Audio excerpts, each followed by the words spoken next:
మనము ఈ సమయం ముందు జ్ఞాపకం చేసుకుందాం. గత రాత్రి మేడగదిలో యేసుక్రీస్తు ప్రభువారు నూతన నిబంధనను ఆయన స్థాపించారు.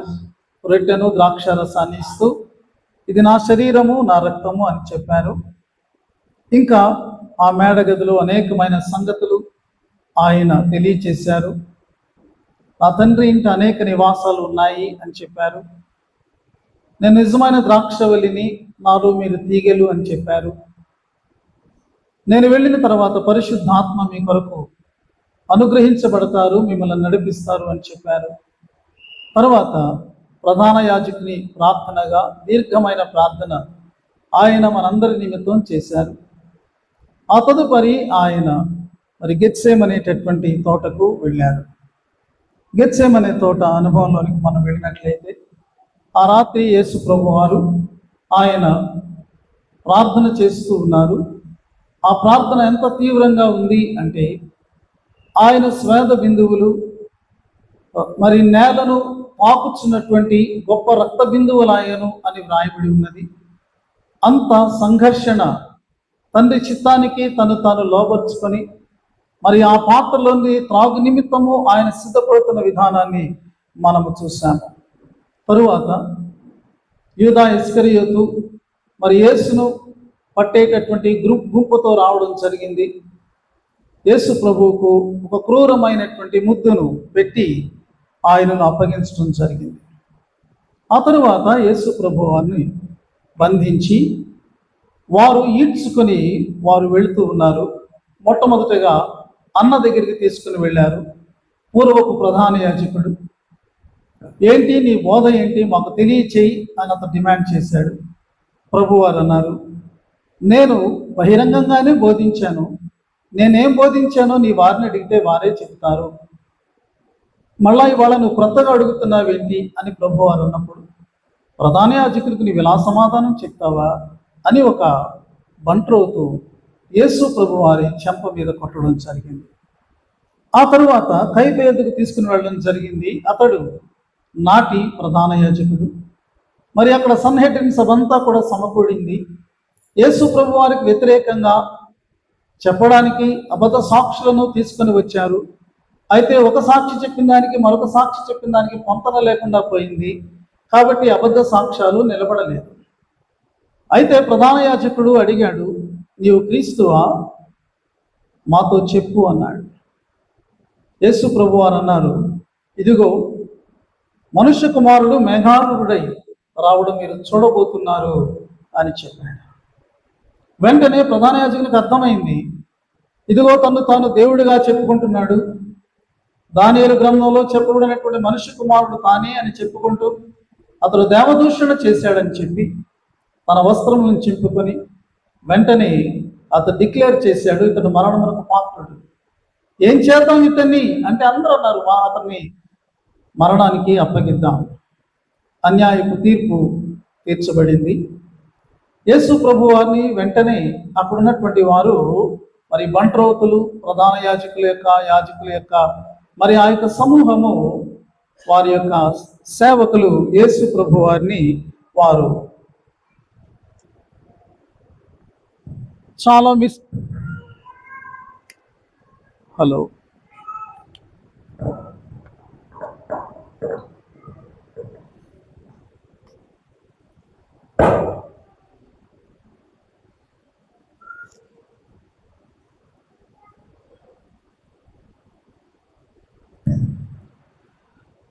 యేసు ప్రభు వారిని చాలా మిస్ట్రీట్ చేయడం మొదలుపెట్టారు. ఆయన కళ్ళ గంతలు కట్టి ఆయన యొక్క చెంపల మీద కొడుతూ, యేసు నీకు అన్నీ తెలుస్తాయి కదా, నిన్ను కొట్టింది ఎవరో చెప్పు అని పిల్లకాయల ఆటలాడినట్లు ఆయన ముఖం మీద వారు కొట్టడం మొదలుపెట్టారు. ఆయన ముఖం మీద వారు ఉమ్మి వేయడం మొదలుపెట్టారు. ఆయన యొక్క చెంపల యొక్క వెంట్రుకలను పెరికి వేయడం మొదలుపెట్టారు. యేసు ప్రభు వారు ఏమీ కూడా మాట్లాడలేదు. ఆ తర్వాత వారు రోమా గవర్నర్ అయినటువంటి పిలాతు దగ్గరికి యేసు ప్రభు వారిని తీసుకుని వెళ్ళారు. పిలాతు విచారించాడు, అంటున్నాడు, మీరు చెప్తున్నటువంటి నేరం ఒకటి నాకు కనబడడం లేదే, ఆయన లైఫ్ అంతా క్లీన్గా నాకు కనబడుతుంది అని అతడు చెప్పాడు. లేదు లేదు అలా కాదని వారు కేకలు వేశారు. యేసు గలిలయకు చెందిన వాడని తెలిసి పిలాతు ఆ కేసు నుండి దానిని డీల్ చేయడం తప్పించుకోవడం కోసం హేరోదు దగ్గరికి పంపించాడు. హేరోదు యేసుని చూచి ఏదైనా ఆయన ఒక అద్భుతం చేస్తే ఎంటర్టైన్మెంట్ ఫీల్ అవుదామని చెప్పి ఒక సూచిక క్రియమని చేయమని యేసు ప్రభువుని అడిగినప్పుడు యేసు ప్రభు వారు అక్కడ ఏమీ కూడా చేయలేదు. ఆయన మీద ఒక వస్త్రం వేసి ఆయనను అపహసించి హేరోదు పంపించాడు. అయితే హేరోదు దగ్గర తేల్చబడింది ఏంటంటే హేరోదు కూడా ఏ నేరము కనబడలేదు. మరలా పిలాతు వద్దకు తీసుకుని వచ్చారు. పిలాతు మరలా పరీక్షించాడు, ట్రై చేస్తున్నాడు, యేసు ప్రభుతో మాట్లాడుతున్నాడు, అంటున్నాడు మరణములకు తగినటువంటి నేరం ఏమీ ఈయనలో నాకు కనబడటం లేదు అని చెప్పాడు. అయినను కూడా వారు ఇంకా కేకలు వేస్తున్నారు. చివరి అవకాశాన్ని తీసుకుంటున్నాడు. ఎవరిని విడుదల చేయమంటారు? బరబ్బానా, క్రీస్తునా? ప్రజలందరి చేత ఈ యొక్క మత నాయకులు కేకలు వేయించారు. మాకెవరు కావాలి? బరబ్బాయే కావాలి. బరబ్బాను విడుదల చేసి యేసును మరి కొరడాలతో కొట్టించడానికి పిలాతు అప్పగించాడు. సైనికులు యేసు ప్రభు వారిని వారి యొక్క మందిరంలోనికి తీసుకుని వెళ్ళి వారు ఆయనను చిత్రవధ చేసినటువంటి విషయాలు మనకు తెలుసు. ముళ్ళతో కిరీటం పెట్టారు. ఆ యొక్క సూదైనటువంటి బలమైనటువంటి ఆ ముళ్ళ కంప ఆయన తల మీద బలముగా గుచ్చబడింది. ఆ యొక్క ముళ్ళు ఆయన తలలో దిగుతూ ఉంటే ఒక్కసారి చివున రక్తము బయటికి చిందింది. వారు ఆయనను కొరడాలతో కొట్టారు. ఒక వస్త్రం వేశారు. యూదుల రాజా శుభమని చెప్పి ఒక రెల్లును ఆయన చేతిలో పెట్టి ఆయనను తీవ్రమైనటువంటి స్థాయిలో అపహసించడం జరిగింది. ఆ తరువాత పిలాతు చేతులు కడుక్కొని యేసును మరి శిలువ శిక్షకు అప్పగించడం జరిగింది. ఈయన నీతిమంతుడు అంటూనే శిక్షను విధించడం అనేటటువంటిది మానవ చరిత్రలో ఎప్పుడూ జరగనటువంటి ఒక విచిత్రమైనటువంటి న్యాయ తీర్పు. యేసు ప్రభువారు ఆ బలమైనటువంటి శిలువను తన భుజం మీద వేసుకుని యెరూషలేము వీధుల గుండా ఆయన వెళుతూ ఉన్నారు. ఆ మార్గాన్ని వియా డోలరోసా అని అంటారు, దుఃఖ మార్గం. మరి ప్రజలందరూ కూడా చూస్తూ ఉన్నారు. చూస్తున్న ప్రజలందరూ కూడా చెడ్డవాళ్ళు కాదు. యెరూషలేము కుమార్తెలు నిలిచి వారు కన్నీరు పెట్టుకుంటున్నారు. అయ్యో, ఈ మంచి యేసు ప్రభువుకు ఇంత ఘోరమైనటువంటి శ్రమ అని వాళ్ళు దుఃఖపడుతూ ఉంటే యేసయ్య అన్నారు, యెరూషలేము కుమార్తెలారా, నా నిమిత్తం ఏడవకండి, మీ కొరకు మీ పిల్లల కొరకు ఏడవండి. పశ్చిమానికి ఇలా జరిగితే ఇక ఎన్ని దానికి ఏమి జరుగుతుందో కదా అని ఆయన చెప్పారు. యేసు ప్రభు వారిని మరి అలాగా వారు గొల్గొతా స్థలానికి తీసుకుని వెళ్ళారు. గొల్గొతా అనే మాటకు కపాలము అని అర్థం. ఆయన తన శిలువను మోసుకుని ఆ గొల్గొతా మీదకు వెళ్ళాడు అని యోహాను భక్తుడు రాస్తున్నటువంటి మాటలు మనం జ్ఞాపకం చేసుకోవచ్చు. శిలువ మీద ఆయనను పరుండబెట్టి 2 చేతులలో మేకులు దిగగొట్టారు, పాదములలో మేకును దిగగొట్టారు. తటాలున ఆ శిలువను మరి వారు నిలవబెట్టారు. యేసయ్య యొక్క శరీరం ఒక్కసారి ఆ యొక్క గురువులోనికి ఆ శిలువ దిగినప్పుడు ఊగిపోయింది. ఆ యొక్క మేకుల వలన తీవ్రమైనటువంటి గాయం కలిగింది. ప్రియమైనటువంటి వాళ్ళారా, ఆ దృశ్యానికి మనం ఇప్పుడు వచ్చాం. యేసు ప్రభు శిలువ మీద ఆయన వేలాడుతూ ఉన్నారు. వేలాడుతూ ఉన్నప్పుడు కూడా మనుష్యులలో మానవత్వం కరువైపోయింది. మానవత్వం అడుగంటిపోయినట్టు మనం చూస్తున్నాం. కారణం ఏమిటంటే ఆ యొక్క మార్గంలో వెళ్ళుచున్నటువంటి వారు తలలుస్తూ ఆహా ఓహో, దేవాలయాన్ని పడగొట్టి 3 దినాల్లో కట్టేవాడు కదా, గొప్ప గొప్ప మాటలు చెప్పావు, ఇప్పుడు శిలువ మీద నుండి దిగి నిన్ను నీవు రక్షించుకో అన్నారు. శాస్త్రులు, పెద్దలు, ప్రధాన యాజకులు ఏమంటున్నారు? ఇశ్రాయేలు రాజు గారు ఇప్పుడు దిగి రావచ్చును, ఒకవేళ ఆయన దిగి వచ్చినట్టయితే మేము నమ్ముదుము అని వారు అపహాస్యం చేస్తూ ఉన్నారు. సైనికులు ఏమంటున్నారు? నీవు యూదుల రాజు అయితే నిన్ను నీవు రక్షించుకో అని అంటూ ఉన్నారు. శిలువపై నేరస్తుడు ఏమంటున్నాడు? నీవు క్రీస్తువు కదా, నిన్ను నీవు రక్షించుకో, మమ్మను కూడా రక్షించు అని అంటున్నారు. ఎంత యేసు ప్రభు వారిని ఈ మాటలు రెచ్చగొడుతున్నాయో. ఎంత యేసు ప్రభువాని యొక్క మాటలు గుచ్చుతున్నాయో మనము అర్థం చేసుకోవచ్చు. శిలువపై నుండి యేసు ప్రభువారు దిగిపోతే ఇక మరి అంతా కూడా అందరూ కూడా ఆయన శక్తి గలవాడని నిరూపితం అయిపోతుంది కదా అని అనుకోవచ్చు. దిగిపోతే ఆయన దేవుడని తెలుస్తుంది కదా, ఆయన నిరూపించుకోవచ్చు కదా అని మనుషులు అనుకోవచ్చు. ప్రియమైనటువంటి వారులారా, జాగ్రత్తగా గమనించండి. శిలువ కల్వరి కొండ మీద అమర్చబడినటువంటి మహా గొప్ప బలిపీఠం. ఆ బలిపీఠం మీద బలి పశువుగా యేసుక్రీస్తు ప్రభువారిని ఆయన ఉండడం అనేటటువంటిది జరిగింది. ఈ కల్వరి కొండ మీద జరిగింది నాడు ఏమిటంటే, మానవాళంతటి కొరకు మరి దేవుడు తలపెట్టినటువంటి మహాయజ్ఞం అది. యేసు ప్రభువారు యజ్ఞ పశువుగా ఆయన అక్కడ ఉంటూ ఉన్నారు.